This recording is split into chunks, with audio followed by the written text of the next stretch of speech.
that you guys won you won the regular season, and two other teams from your league who didn't win the league are still hosting. Like, you're that good. So can you talk about the athleticism and the skill level at the highest level of D3? Yeah, it's really high, and I'd say it's gotten even better since COVID, honestly. I watch games now, and I'm like, these guys do not look like the guys I played against 15 years ago. COVID has a lot to do with that, and then guys getting that extra fifth year. So we've had a lot of grad transfers coming to our league from the Ivy, Patriot leagues, and other places that have really raised the level of player in the league.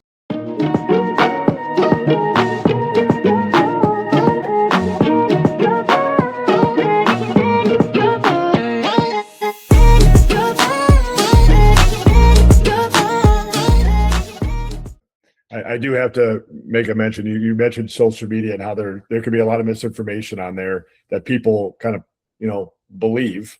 The other day I saw a kid post an offer. He's a ninth grader locally here who plays on his high school's JV team. So he's a freshman playing JV basketball and posted an offer from a low major Division I school out east. I'm just like, there's no way that's real. They're not recruiting JV guys. No Division I school A is recruiting 2029s right now, and they're certainly not recruiting JV players. So I just thought that was kind of comical. Yeah, it's bad. I just can't imagine what a lot of the kids deal with, especially if they allow that to creep into their mind. It can definitely have a negative impact for sure. I always say just block out the noise, like focus on your own individual process. Yep. What do they say? Comparison is a thief of joy, which I think is very, applicable to recruiting for sure. No question. That's great. It's a great way to put it. Absolutely. And Chad, I'm glad you said it too, because as Schafer already said, we have 27s and 28s panicked up. And especially in the high academic world, like you said, there's 4 teams in your league who have a realistic shot of winning a national championship. Like, they're not really worried about next year right now. They're worried about the present. And we talk about, this is kind of a lull for college programs and recruiting because they're focused on other things. Now, if your season's over, then you're full boat into that. So I'm glad you brought that up. So as the last part about recruiting, what separates a kid? What does a kid do to get recruited by an elite D3 program versus those who don't get? What are they doing wrong, or what are they not doing? Yeah, I think the big thing is, like, coaches want players who want to be there, right? So if you're, reaching out to a player, expressing interest, trying to get them on campus, trying to get them to apply, and, they're just kind of giving you the stiff arm because they're waiting on something they perceive to be better, coaches are going to move on. There's just so many good players out there now. Now, obviously, there's exceptions to that. I'm an MJ guy, so like if Michael Jordan is sitting out there, like we're going to give him a little bit more time, for as much as we can, for sure. But yeah, coaches want guys that want to be part of the program. And if that's not you, that's fine. But there's just so many good players now, where coaches don't have to wait. So I think that's a big thing. And coaches are guilty of this as well. Ghosting people. You reach out to a player and they don't respond, and then 4 or 5 months later you get that text, "Hey coach, how are you doing?" That sort of thing. Which again, coaches are guilty of that as well. So I think that's the big thing, is just not going through the process and not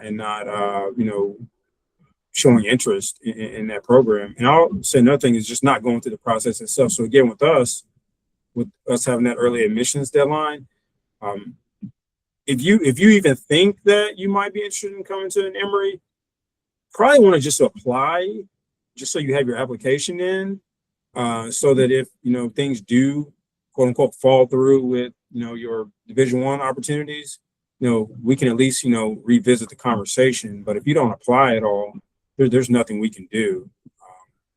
So I think covering all your bases and going through the process is the best way to make sure you get the best possible opportunity.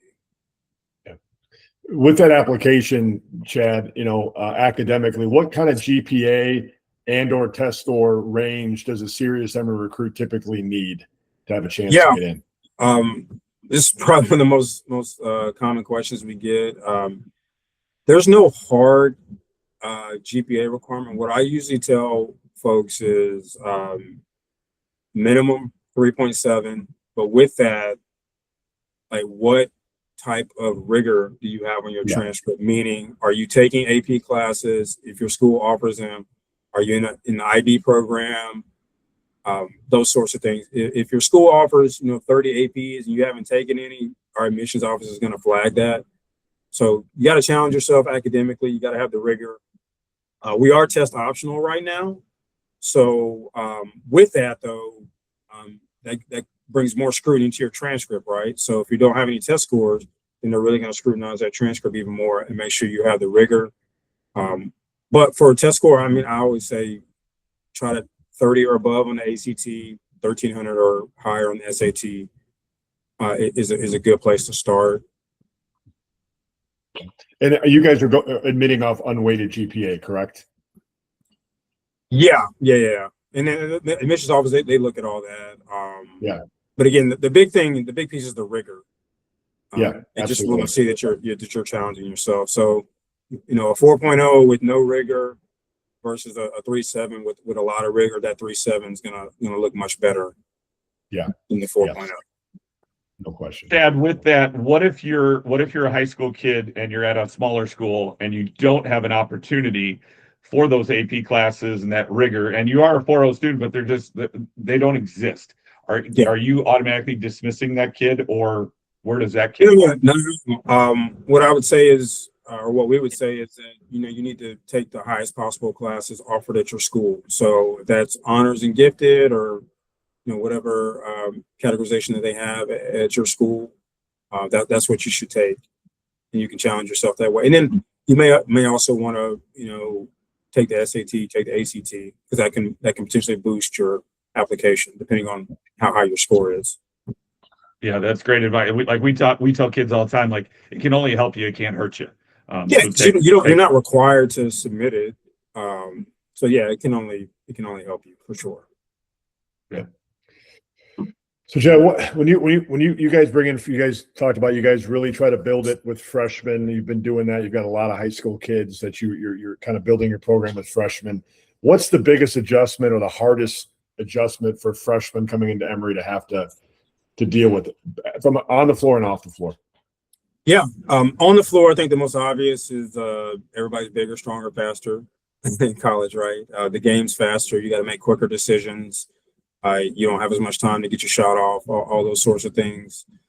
And off the court, time management, high school, you're sitting in class, from 8 to 3 every day. College is not like that at all. You might have a day where you only have 2 classes. You might only have 1 class. So, what are you doing with all that free time? Are you maximizing it? One thing that I don't think is talked about enough is on the court is learning new terminology. So the system that we run here is maybe completely different than what you did in high school, and there's a lot of new terminology that comes with that. So the quicker you can pick up on that, the easier. And that takes time, though, right? So you're not going to know it the first day of practice. You're not going to know it the first week of practice. So you got to be able to fight through that barrier and put in the time and effort to learn it, honestly. And then with us, pace, because we just play really, really fast. So practice is fast too. Like we go from drill to drill. I know when I played, that was a huge adjustment for me in high school. We're stopping to take like 5-minute water breaks, that kind of stuff. Yeah, we don't do that. You got your water bottle. You can drink the water when you're not in the drill. We're not stopping practice. 10 minutes so you guys can go grab water. Just bring your water bottle. You get water when you're not in the drill. So that was a huge adjustment for me, just having never done that. But it actually makes sense, if you want to maximize, time in practice. But I think that's a huge adjustment as well from high school, just the pace of what we do. So I know you're talking about your one player who was All-American last year and, all conference again this year. So what players have you had go on that you've played against or coached who've gone on to play professionally? Yeah, so we got 2 guys on the team right now that are the can play professionally. Our point guard, Ben Pierce, he's UA Player of the Year this year. He's also the first first-team All-UA guy we've had. So he's been first-team All-Conference all 4 years. He also just became our all-time leading scorer a couple games ago. Him and Jair have had phenomenal 4-year careers. Both of them want to keep playing, and they'll have an opportunity to do so. We've had, I'm going to miscount, 7 guys that have gone on to play professionally.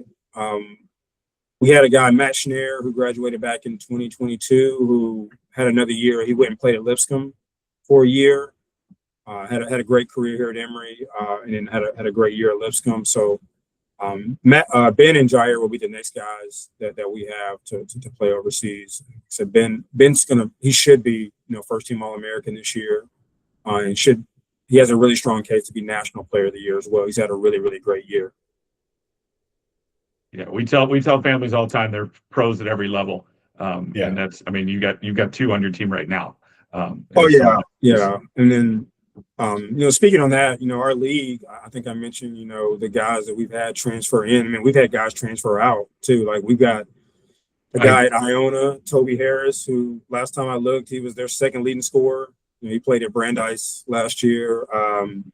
Judson Allen, who played at Carnegie Mellon, he's at Wisconsin Green Bay. Last time I looked, he was like their 3rd leading scorer this year. And then another guy, Hampton Sanders, that played at NYU. He's at Columbia now. So these are guys that were in the UAA last year, and now they're contributing on Division I team. So just really, really high level guys that play in our league. Yeah, no question. I remember back when I was coaching in the CCIW, the majority of the first team all-league guys in that league could go over and play overseas, and many of them did. Nowadays they're going Division I if they have extra year left. But there's a lot of really good basketball players at the Division III level that I just don't think kids just don't see them on TV because they're not on TV. So, Chad, what would you say to a player, a high school basketball player who thinks D3 is a backup plan? What would be your advice to them? Yeah. So when I used to coach AAU in high school, I always tell, my players, let's focus on finding you the best fit. And what does that look like? Athletically, academically, financially, and socially. The level is not going to dictate the fit. So you need to find what makes the most sense for you and your family. That may not be Division III. Maybe it doesn't make sense financially. And I totally get that. I would never want anybody to go into a bunch of debt to play basketball if they can avoid it. But that also doesn't mean you automatically turn your nose up at it either, right? I think in this youth sports world, we sometimes forget that there are non-athletic scholarships out there. There are other ways to pay for college outside of your sport, whether that's academic or, there's music scholarships, theater scholarships, community service-based scholarships. There's just so many different ways to help pay for college. So just put yourself in a position where you have as many opportunities as possible. I wouldn't say no to Division III. One, because you could really be blocking your blessing. It could be a great opportunity for you. It could be the best fit for you and your family. Also, and I hear people talk about this on social media all the time, you never know where that Division III coach is going to be. He can end up being an assistant at a Division II, an NAI, or Division I, and the way you treated or interacted with him could really impact whether or not he wants to recruit you at his next stop. So don't burn any bridges. I always appreciate when guys are upfront with me. There's been many guys I've reached out to say, hey coach, I'm really looking at Division I right now, and I'm totally cool with that. I get it. But yeah, just don't block your blessing. Don't miss out on a potentially great opportunity without doing a deep dive and really exploring it and getting all the information that you need to make the most informed decision. It's great advice. Yeah, it's great advice. How competitive is the recruiting at your level? Because I imagine there's a few kids, that you're going against night in and night out that you guys had high on your list and you didn't get, and vice versa. So how competitive is the recruiting at your level? Yeah, and Chad, I want to add to that question. Give our viewers an example of how many kids, because I think a lot of people, D3, they're going to bring in 10 to 15 kids every year. Like, how many kids are you guys going to bring in this year, and how many kids are you actually considering for those positions? Yeah. So right now we have 17 guys on our team. We're graduating 4. 2 of those 4 are All-Americans. So we're a big loss, right?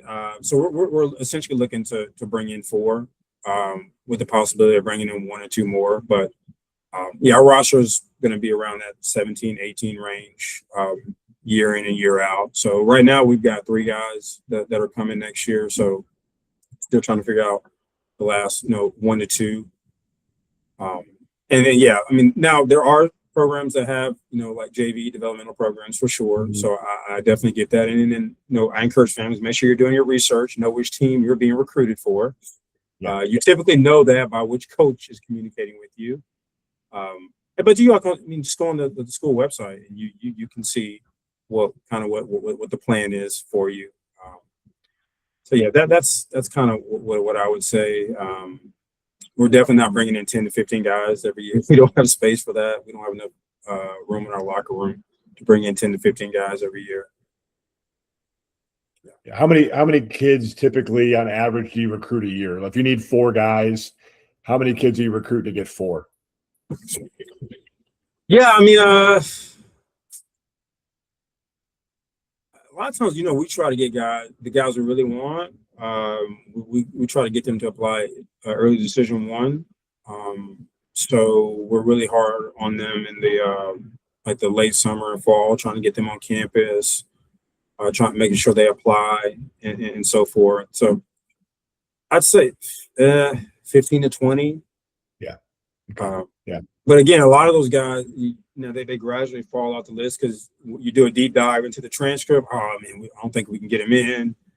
Or I don't think they either want to or are capable of covering the financial costs that come with it. So that knocks a lot of people off, honestly. And then I think you spoke on this earlier. Maybe they don't want to leave home. They want to go somewhere closer to home. That may knock someone off. Or Matt, you brought up like recruiting against other teams in our league. Like, we don't have an engineering program. So if you want to be a mechanical engineer, it's probably not the best place for you to come to school. Versus some other teams, other high academic D3s, not only UAA, but in other leagues, or that may be a better fit for you academically. So, they decide, I want to be a mechanical engineer. Emory's probably not going to be high on their list compared to some other places. So then that knocks that 15 to 20 down. And then you kind of get to the, much smaller number that you can hone in on. Mm-hmm. I think we talked about a kid this summer from out here, 6'7" kid that you guys kind of liked a lot, and he wanted engineering and he wanted to stay close to home, and he ended up committing to Claremont. And so that happens, absolutely. Yeah. So we try to sell them on the Atlanta weather. Yeah. But I mean, I don't know how much that sells to someone living in Arizona though. But it will St. Louis, I'll tell you that. Yeah. It'll yeah. Well, as the roster shows, they do have a couple St. Louis kids. And cost is a big factor too for families. Yeah. And some people see the sticker price, especially if you're league, of the cost of those schools, and they're just like, there's no way. So how do families make that work? Because obviously they do. So what are some ways that families make that work? Yeah. First and foremost, I just say go through the process. Don't allow the sticker price to scare you away. We have a calculator on our financial aid website that you can use to generate an estimated cost of attendance. Go through that process, get as much information as possible, and then once you have all the information, then you can make the most informed decision. If you reach a point where you're like, yeah, I think it may be too much from a financial standpoint, that's absolutely fair. But at least you've gone through the process, done your due diligence, and made an educated decision when it comes to that, versus just immediately brushing it off because you see that sticker price. We're very fortunate that we in many of the UA schools, I think would say the same. We have many families that are doing very well and are very blessed, and so they're able to cover some of those costs. But again, each of our institutions also offers need-based financial aid that is based off the FAFSA. Folks at Emory also have to submit the CSS profile as part of their financial aid process. So based on that information, the school will generate, how much aid you qualify for. And then based off that'll determine, ultimately what the cost is. So again, that's part of just going through the process and doing your due diligence. And once you've done all that and you get that number, then you as a family, decide if it's the best fit and it makes the most sense for you. Yeah. And I'm not going to tell you which coach, but there's a coach in your league that I heard him say, we can't give you that scholarship, but your scholarship comes when you graduate, because the doors and the things that are open to you from going to a school in the UAA and the network that you have, like you're walking in different circles than other people get to walk in. Absolutely, and that's part of the ROI, right? So there's a great return on investment from coming to an Emory, and we work very hard to make sure that our players tap into that. My 9 to 5 is I'm an associate AD for student athlete success. So that's my job, is to make sure that all of our student athletes are getting plugged into all the opportunities and resources available to them at Emory. That helps them, internships, jobs, volunteering, research opportunities, all those sorts of things that we offer to them here, making sure they know about it and they take advantage of it. So, all of our guys graduate, they have jobs. The ones that don't have jobs is because they're going to grad or professional school. We haven't had it. We don't. All of our guys graduate. They all again move on to gainful employment or graduate or professional school.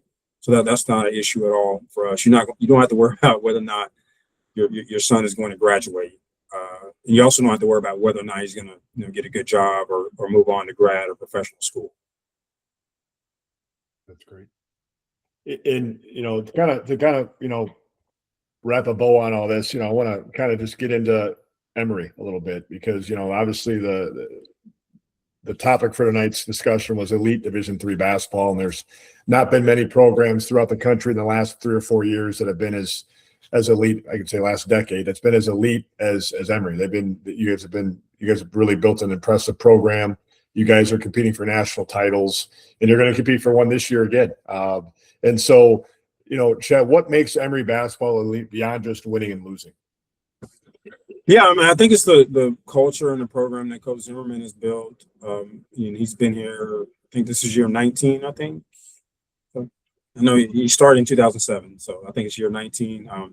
He just done a really, really good job of creating a family atmosphere.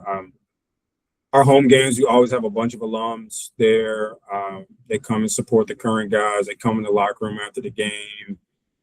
They come play pickup in our gym on the weekends. They're helping guys get internships, helping guys get jobs. Just really, really supportive. His family is always at all the games. It's just a really cool atmosphere, really like a family atmosphere that he's built. And it's not just during your 4 years here, right? It's after you graduate. Again, you're still part of that family. We just had an alumni weekend, late January. Had a bunch of guys, come in town. Guys I played with, guys from before I played. Family is really the only word I can think of. Honestly, it's just really, really cool. Yeah. We go on the road, especially when we go to New York. NYU is like a home game, really, for us. We just have so many alumni in New York City. They come out and support the team. It's just family. Yeah, it's a really big extended family that Coach Zimmerman has created over the last 19 years. That's great. So my last question for you, Chad, if I'm interested in Emory, and I'm a high school player, what do I need to do this spring and summer to get on your radar? Yeah, I won't say I'm one of the few, but I actually read every email I get. So in terms of college coaches, I read every email I get. I watch every highlight tape that I get. So yeah, absolutely feel free to email. I promise I'll look at it. I will say that with a caveat. If in that email it says I have a 3.1 GPA or I have a 2.9 GPA, there's really no need for me to read beyond that sentence. So that one's probably going to get deleted. But as long as you have your academic info and then it meets, kind of our standard, I watch everything. And if I feel like, that the student athlete is good enough, again, for 2027, I got my Outlook folder, so I'm putting their information in there and we're going to reach out. when the time comes. We don't do a ton recruiting wise with AAU, honestly. What we've done is obviously we go to the June high school stuff. So they have a big one here in Georgia that we go to. Coach Z always goes up to the NEPSAC showcase, which I think is typically like that second weekend is the one that he goes to. Last year, I went up to Allentown, PA for the Mid-Atlantic Independent School one, like Blair Academy, those type of schools. So we go to those type of events. We'll go to some local AAU events if there's someone from Georgia or someone in the Southeast who happens to be in Atlanta for that weekend. We've done elite camps as well. Like I've gone to the Ivy elite camps. Those are a great place to get seen by academic schools. I worked at the Yale camp 2 years ago. Hopefully we'll work there again this year. I think those are the best places, honestly, to get seen as a high academic student athlete, especially if you're from somewhere that doesn't have a ton of D3s or especially high academic D3s, because they really are kind of concentrated in the Northeast. So yeah, that's what I would say is just Ivies. Make sure you're playing if you can in the high school June live periods, and then you can always email me. We have an elite camp in early August. If Emory's on your list and it's somewhere you want to go, that's a good opportunity as well to get on campus and meet our staff and so forth. That's great. That's good. Well, Coach, we can't thank you enough for being on tonight. I mean, you gave a ton of great information to our audience and our players and our prospects. We wish Emory University and your basketball program nothing but the best in the postseason, and we're rooting you guys on to make a run at the national title. And we hope to see you in Indianapolis at the Final Four, hopefully playing. Yeah, I hope so. Thank you all for having me. Appreciate it. You bet. Thanks, Coach. And we'll see everybody again on the next episode of the Recruiting Assist. Basketball players, are you grinding in the gym but struggling to get noticed by college coaches? Your talent deserves the right exposure, and that's where Net Results Recruiting comes in. Whether you're in high school, junior college, or prep school, we help you connect with college programs, get you promoted to college coaches, and receive expert guidance throughout your recruitment journey. Don't leave your future to chance. Get exposure, get guidance, get results. Let our team find your team. Visit netresultsrecruiting.com today and take the next step towards your college basketball dream.